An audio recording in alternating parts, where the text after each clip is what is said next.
కదా యాకోబు రాసిన పత్రికలు కనుక ఒకసారి తీస్తే 4వ అధ్యాయం 14వ వచనం కనుక చూస్తే,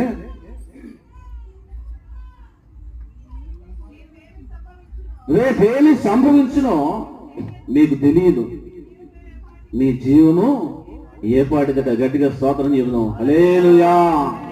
ఏంటట? రేపు ఏమి సంభవించునో నీకు నాకు తెలియదట. మనం అనుకుంటా ఉన్నాం చాలా క్షేమంగా ఉన్నాం, ప్రశాంతంగా నిద్రపోయినాం అనుకున్నవాడు నిద్ర లేవడానికి లేవలేకుండా పోయిన వాళ్ళు ఉన్నారు.